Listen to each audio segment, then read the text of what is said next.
Welcome you all to the third meditation class during this Easter break. First one we had it on the Friday, the second had it on Saturday, and today is being Monday.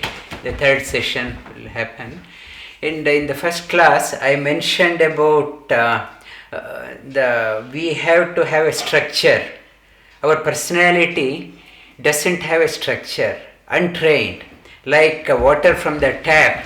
I mentioned, do not drink, let the water settle down, and so that settle down for a few hours, so that there is a structure in the water, so that water becomes like a healer. We should have a structure in us. We have to settle down in our life so that we can think properly and we have clarity in our thinking. I touched upon in the first one, and also in the first class I talked about you have to become yourself, not to become like somebody else. Everyone is unique, everyone is special, and you have to explore and exploit your uniqueness. In the second class I mentioned the purpose of our life to become genius. You become a genius by awakening the intuition center. Our intellect can help us up to certain limit. Beyond that one, further than intellect is the intuition.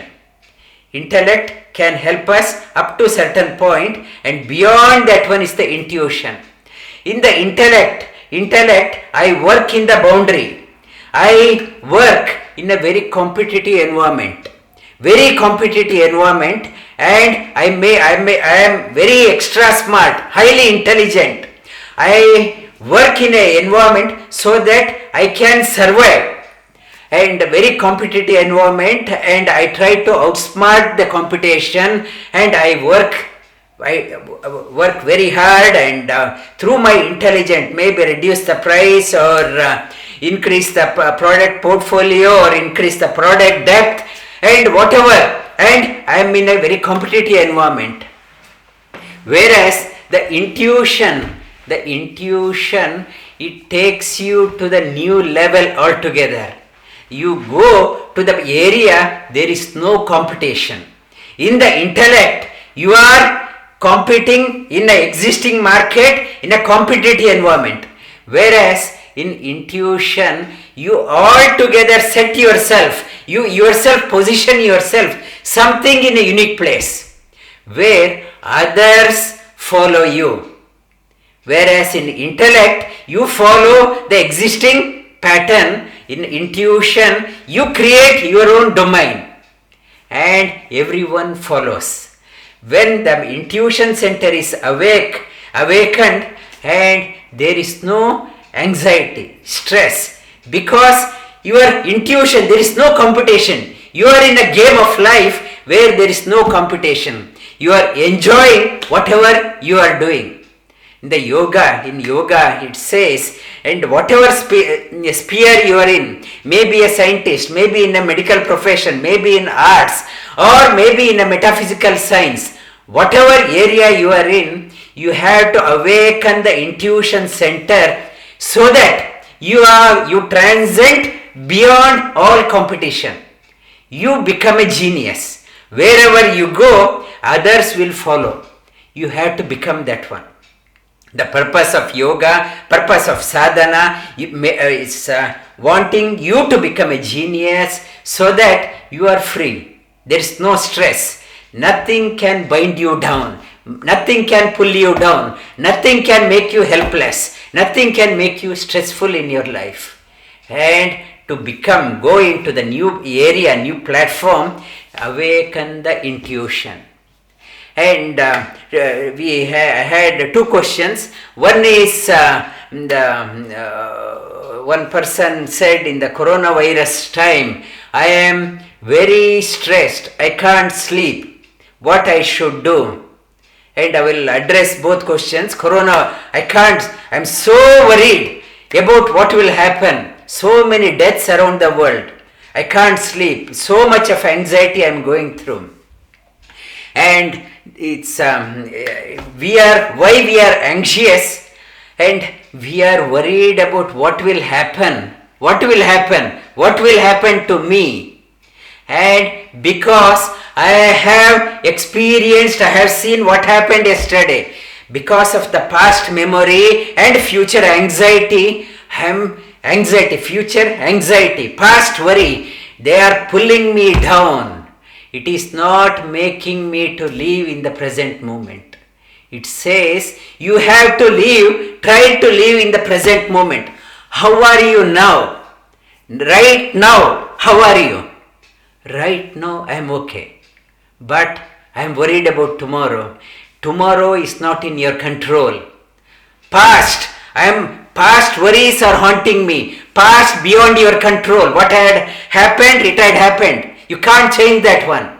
Future, it is not in your control. Then what is in your control is in the present moment. How are you now?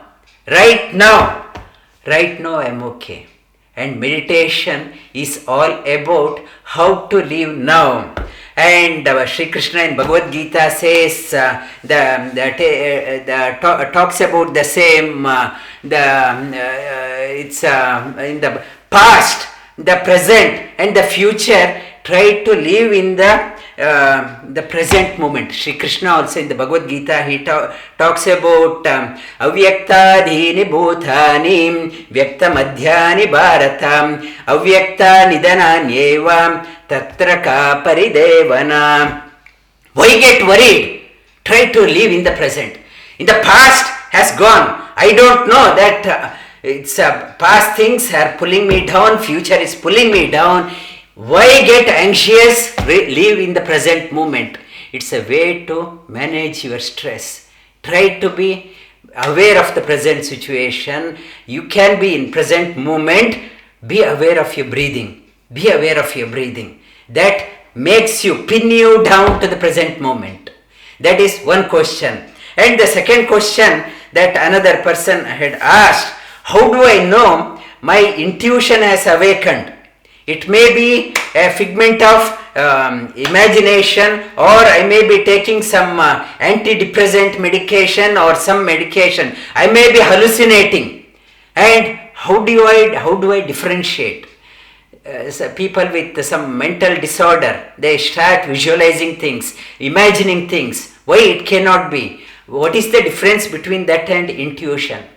Intuition comes into the play when you are working on the problem, when you are working on within the boundary. I am working, these are the parameters I know. Within that parameter I am trying to find a solution.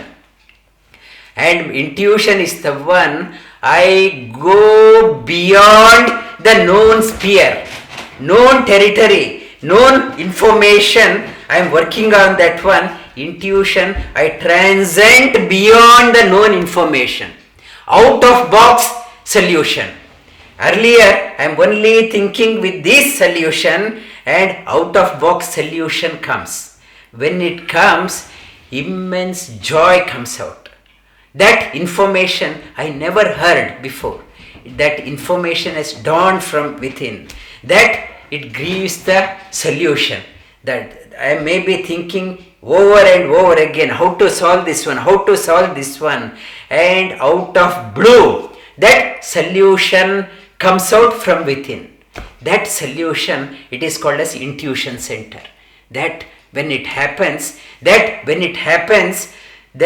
great believers, great thinkers, if you read the history books, some great people would have resolved the same thing.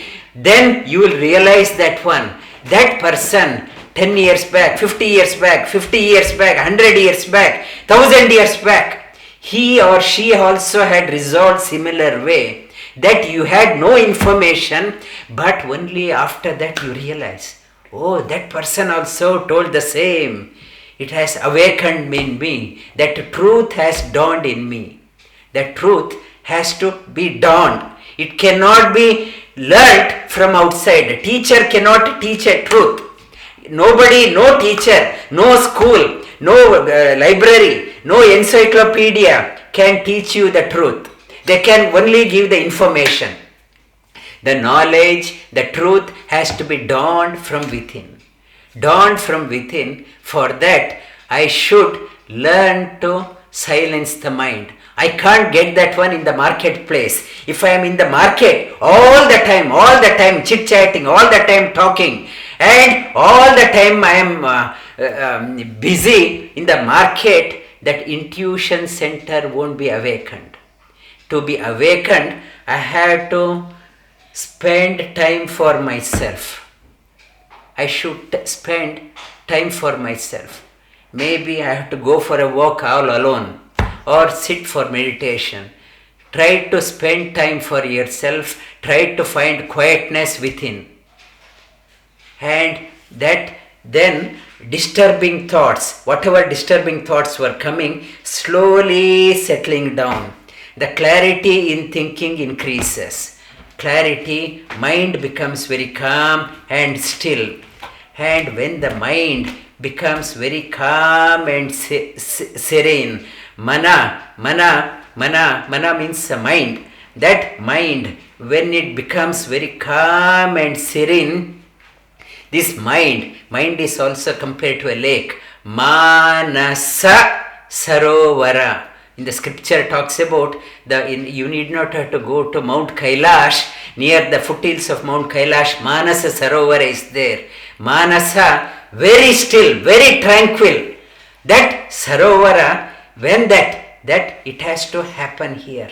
Mind has to become very calm and serene, like Manasa Sarovara. Manasa, very still. This mind has to become very quiet, very quiet.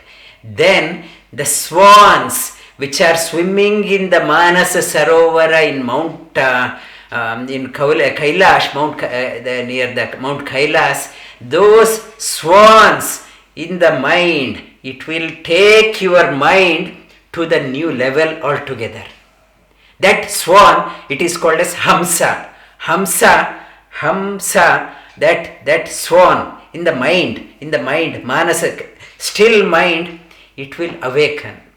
You have to, when you start practicing, when the intuition awakes, that swan in the still mind, quiet mind, the tranquil mind, that swan, the swan rises. That's why here Ajna Chakra, it is with two petals. Ajna Chakra is symbolized in yoga as a two petals. Here two petals, two wings of that swan, two wings of that Hamsa. The swan, these two swans will take you to the highest level. Immense bliss, joy dawns in that person, and when that intuition dawns, that person transcends beyond any stress, competition, and that there is no competition for that person. Other than that, if this is not awakened, I am toiling, working hard, I am scared I may lose the job. What will happen in this coronavirus situation? What will happen? I will lose my job because I am still working in the intellectual field.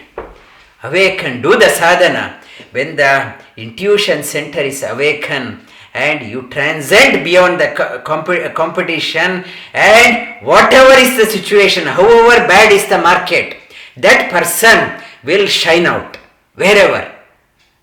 That Rishi in you has to be awakened. That is the purpose of meditation.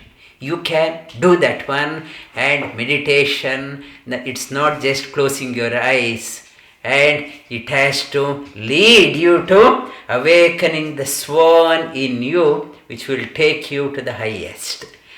And we will do